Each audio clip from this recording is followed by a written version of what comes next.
Hello, you wonderful people, and welcome to another episode of Untitled Reviews. This being a show where we talk about TV shows that are dramas. For today's episode, I'm going to talk about Season 1, Episode 8 of Walker Independence. A lot of really interesting things went down in this episode, so let's break it down. So, it's been about 2 weeks since, in universe time since Tom's stabbing, and he's on the mend and everything. And obviously for Abby, it would have been easier to let him die. Of course she wasn't going to, because it's not getting justice for Liam, but also like the Davidsons are mixed up in so much stuff. I mean, granted, Tom dying would surely shoot a lot of stuff that they have, the machinations that they have set in motion, probably shut a lot of that down, but a lot of that's probably already in the works, so there'd be no stopping it. Tom, at the very least, is their insight into all of that. So we also find out, first and foremost, it turns out that ever since last episode,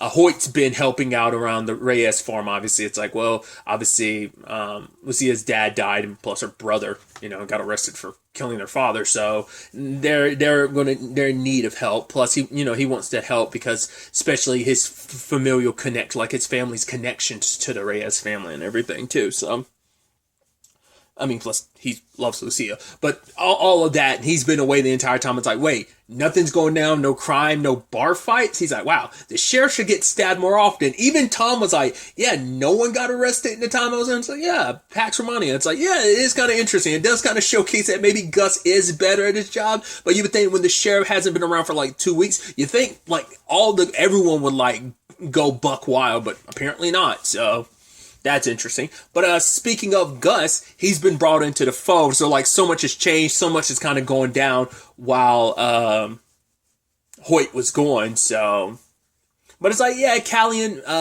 vouched for Gus, so we're going to rely on him.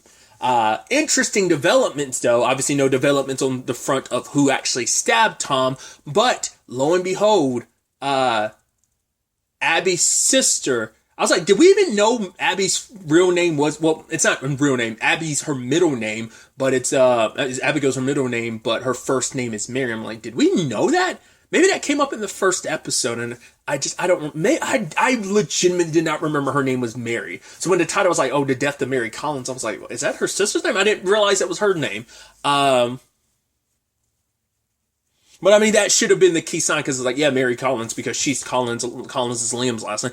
Like I said, it didn't even associate in my head. It was like, oh, interesting. But what I thought was fascinating too is the actress who plays her sister Charlotte is Stella Baker, which is so interesting in many different regards. One, I don't know if I brought this up during the Republic of Sarah, because that's the the short-lived show she was on that sadly got canceled. That was a CW show. I also know from there was that Prime Video show, Tell Me Your Secrets. I know she was also in that, but I don't the thing I didn't remember if I brought up during the Republic of Sarah is found out. I checked this time too just to make sure. So yeah, she's Simon Baker's daughter. Simon Baker, thing I best known for is The Mentalist, that TV show. So I was like, oh man, I did not know that was his daughter. That's crazy. I knew that before, but I had to make sure again.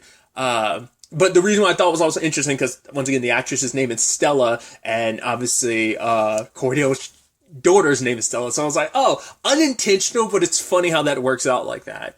But she came here because she heard news about Liam, and she's worried about her sister. It's like, wait, Liam was married, and his wife, and Gus is like, oh boy.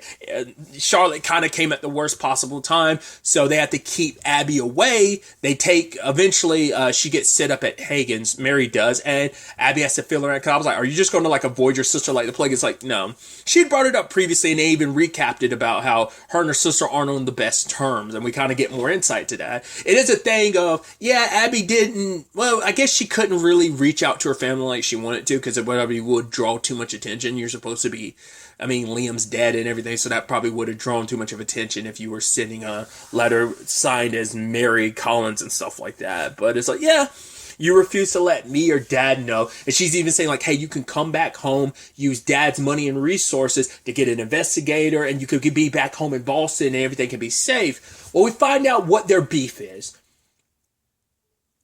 Abby found out about what her dad did. Like her dad like is in the oil business and he made a fortune destroying so many other people's lives. So Abby was like, I'm not going to use another cent of your money. And she asked Charlotte to do the same thing, but Charlotte or Charlie didn't want to do that. I mean, she had her reasons because there's a lot of, I think, unresolved issues between Mary and her, but she was like, that was kind of like the breaking point. It's like, because Abby has said that previously she was like, right,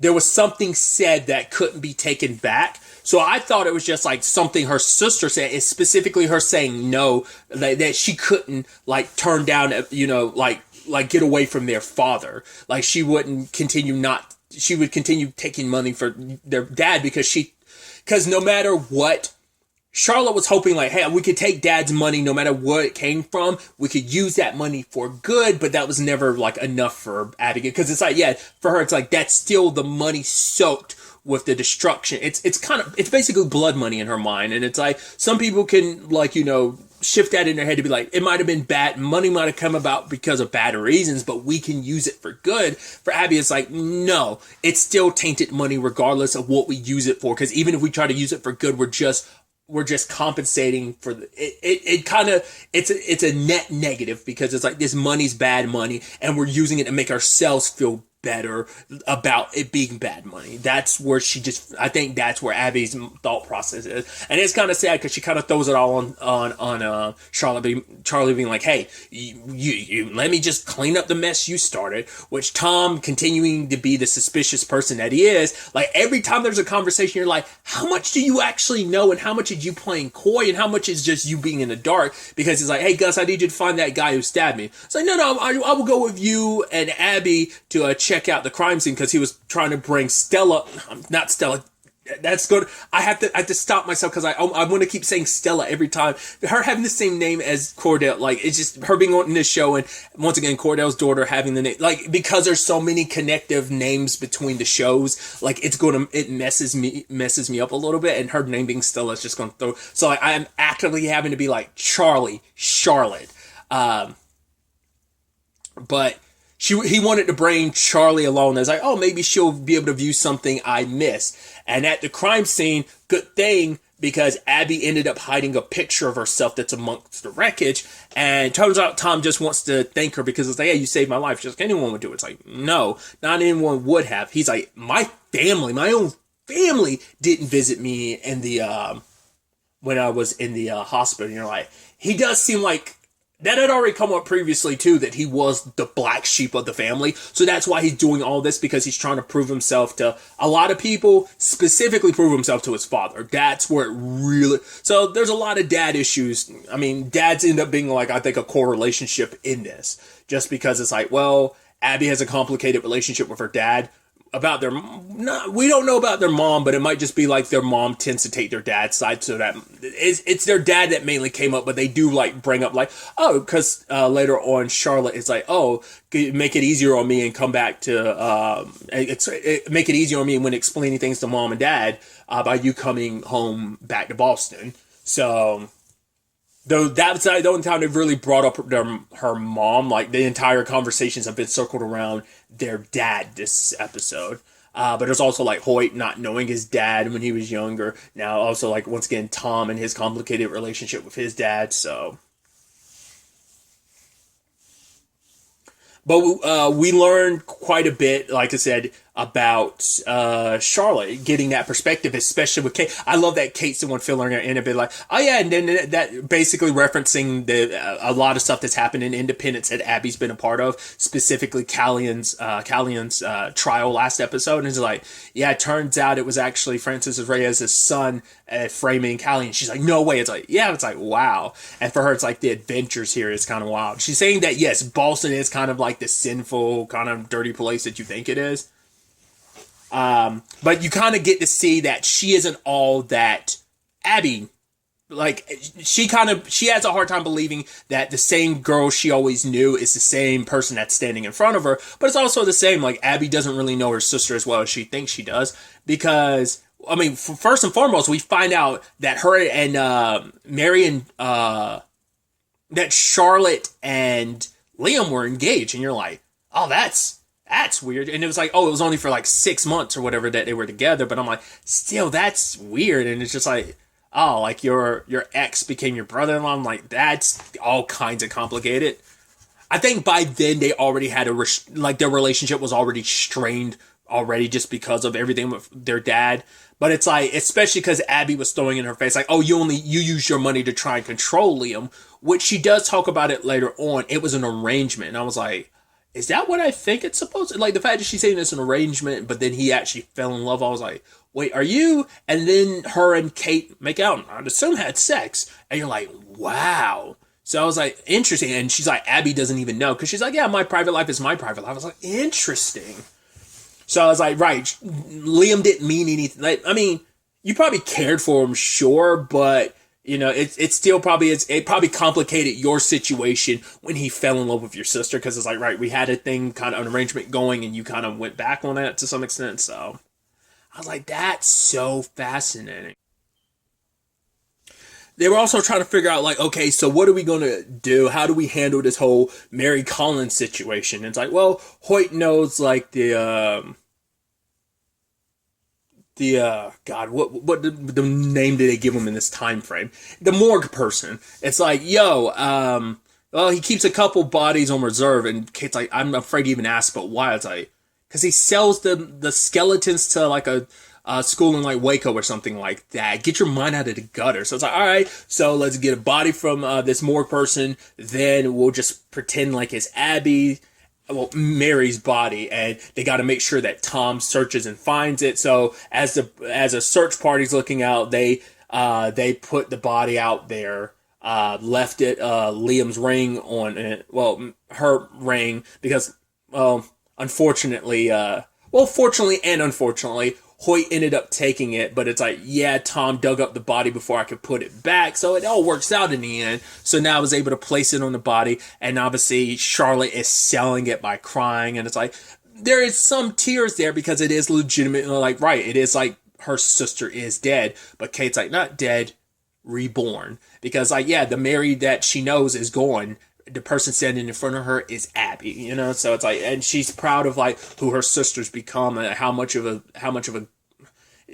terrible circumstances made her grow and change into such a strong, confident person like she's become. So that's still going to be an awkward conversation to go back to have with her parents, because she's going to have to sell the story of like, yeah, you know that your sister's still alive, but you have to tell your parents she's gone. So that's going to be a whole complicated thing. The problem, well, I'm assuming the body would end up getting shipped back to Boston so they can bury it. I doubt it's going to get buried here in Texas, but it could.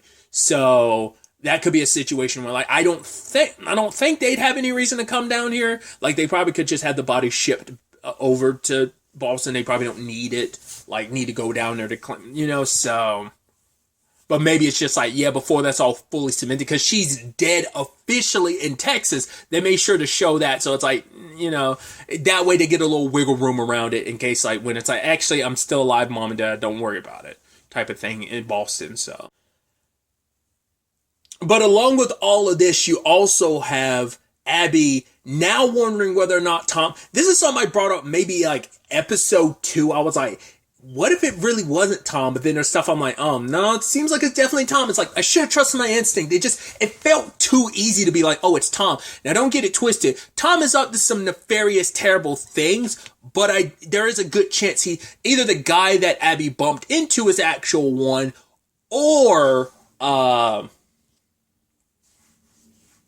because when he had the hat tilted, it's like, well, it could maybe, because I can't say that it actually was Tom. There's a lot of stuff befitting saying it was Tom, but maybe he legitimately stumbled across. Because part of me's wondering, like, well, did they ever say whether or not he has any siblings? Because I was about to say, like, not unless it's like Tom's brother or something like that did it. But Tom's still doing some, like, terrible stuff. Because August and Hoyt went through the trouble of capturing the guy. Well, it was more so Hoyt pointing him out and August, Gus doing all the work. Because, Home Dude, the moment he started asking questions, Home Dude popped off on Gus. It's like, yeah, you do know he's the deputy, right? But it's like, obviously Gus laid him out and arrested him. But the moment Tom looked at him, saw the symbol in his hand, was like, nah, this ain't the guy. I'm like, what?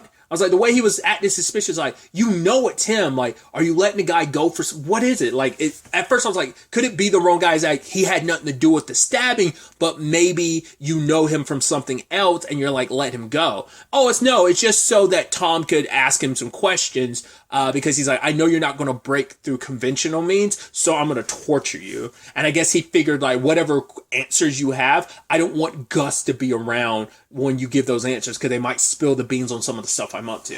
Because some of the stuff they were looking through is obviously, once again, the Davidsons buying up stuff. Obviously, it's connected to the railroad stuff, but also they had that journal of Tom's. It's a sketchbook where he's drawing plants, and I was like, I guess showing like maybe like, oh, somehow that psychopath has, they're like, oh, I thought it'd be like dead bodies or something like that. But it's like, no, in actuality, it's these plants and stuff. And I'm like, is that just supposed to show that, oh, there's more to him than that he has his sensitive side as well? Or could those be important, like the very specific plants he's trying to, I don't know. It feels like there could be more to that, but I don't know. Tom is trying to find out who's the one that hired him, so it makes you wonder who did try to kill Tom and why. It's like, do you think it's someone else competing for what he's up to? Like, maybe someone that doesn't like what the Davidsons are up to, and it's like, oh, you're cutting into what we're trying to do, so they're trying to remove the Davidsons from the board, or what? Like, I mean, there's a laundry list of people who would want Tom dead. But now Abby's questioning whether or not Tom is actually the one who killed Liam. Once again, does not change the fact that the Davidsons are up to some duplicitous stuff, but now it makes her have to change her focus of maybe I shouldn't be viewing Tom as, well, you've already kind of gone through this trouble of already setting up the whole, like, you can't kind of come clean as like, oh, I marry Collins unless it, but because you also still can't trust him because he's still up to some terrible stuff. So we'll see how that all plays out in the next episode. But there's also, circling back a little bit with the whole Gus and Hoyt, I do love the whole, I mean, I guess it's almost supposed to be kind of similar to that Cordell and Hoyt relationship, just because it's like, right, one's a cop, one's a criminal, and it's like, oh, this dynamic kind of like exists there between them. It's like, hey, the missing horse or whatever. He's like, oh, what, me? Nah. You know, are you going to put he was even saying like, are you going to put the police stuff aside and kind of work more my lane of things, more criminal hood? It's like, yeah. So it's like they're frenemies. They got a whole frenemies things going, like you're on opposite sides of the spectrum. One on the criminal side of things, one on the law enforcement side, and kind of like fire and ice, water and oil type of thing. So. But other than that, obviously, Callian's been back home for a while, and it's been good for him to be there to help out and kind of getting away from the town for a bit. It's kind of ease things a little bit until he gets attacked by somebody. But whoever it is knows his exact name. I was like, how do you know? And she's from a nearby set. She's a Comanche, I think he said, because he said like, I know, like he brought up the Apaches and the Comanches like have like beef. He's like, I know things haven't really been good with us. She was even like, wait, you can speak Comanche? And he was like, yeah. And she's like, so why were you speaking to me in Apache, like, first and foremost? He was like, I want you to know that I understand. And she's like, no, you really don't. Well, because it seems like she had talked about, like, the government was going to pay them to relocate, but the railway man, she says specifically, did not want to wait, and it wasn't enough to just remove us. They had to kill us. So I don't know if that situation is supposed to be separate, like the government was asking you to move and you were kind of like, no, and specifically, like the government probably had either the government was just kind of like, hey, railroad person, whatever you want to do, just do it, just don't get us involved, and we're just kind of playing ignorant about what's going on. The sad thing is, considering, it's weird to say that, but considering the time frame, they weren't going to probably care anyway. So that's why I'm like, I don't know if they sanctioned it or whether they were just like, yeah, do whatever you want to. We're just going to pretend like we don't know what's going on. Or did they full on go like, nah, do this type of thing? I don't know. I wonder, does that have any connection with Liam or even the person who stabbed Tom? But the point is that the woman was warning Callian that, like, right, this could be your home next. You need to prepare for whatever's coming. We thought we could handle it on our own, and obviously we couldn't. So you need to get allies for wherever you can, which he's got quite a few in town. So that's definitely going to be, he's got friends and allies he can turn to in a situation like this. Also, I can't forget, there's also the Kai stuff. Kai found he got a warning. It was like fake money in a red envelope means it's a threat by like the gang he's basically getting away from, the Tongs, which even Hoyt was like, oh yeah, I've heard about them a little bit. They're very dangerous people. There was someone that he cared about, Lily, that ended up getting killed by them, and we know that he killed some people in the process. The fact is, Tom warned him that oil salesman from a couple episodes back about it, but I guess he still sold Kai out for them to know where Kai is after that encounter. So it's like that had to 100% be on him. It's like, oh, that bad. I hope he catches a bullet or something. That guy. But Kai was originally going to run because Hoyt was telling him to. Because it's like, yeah, go live your life, and And initially, Kai was going to leave, but then he started looking around town, and he cares about the town. Plus, Kate is also an extra motivation, a major motivator. But for him, it's like, yeah, I built a life in this town, and the fact I built a business for myself. This town means a lot to me, and I think for him, he spent enough time running that he doesn't want to run anymore. Which Hoyt's like, all right, if running's not going to be your option, then we're going to have to come up with a plan. Tell me everything you know about the Tongs, and we'll get ready. I wonder, is he going to keep Cordell? Because he's like, yeah, they kind of ended up stealing Cordell. Maybe he'll end up returning him just to be like, see, Gus, I don't know what you're talking about. I stole the horse. The horse is back there. What are you talking about, guy? So maybe that's where that's going to be. Which, speaking of Hoyt, he's going to be sticking around town a little bit more to help out. I mean, granted, it's like the farm life is fine and dandy, but it's just like it's wearing on his mental state a little bit. So it's definitely going to be interesting to see where all of that ends up taking us. All of this in general ends up taking us going forward into the next episode. A lot of people's past are catching up to them, especially in the case of, everyone's got their own wars coming. The squad against the Davidsons, Callian with basically the government and the railroad people, then also Kai with his past coming out to haunt him. So we'll have to wait and see how things play out. But really, that's all I want to talk about. Till the next time we meet, be happy, be safe, live life to the fullest, and enjoy it. Good day, and goodbye.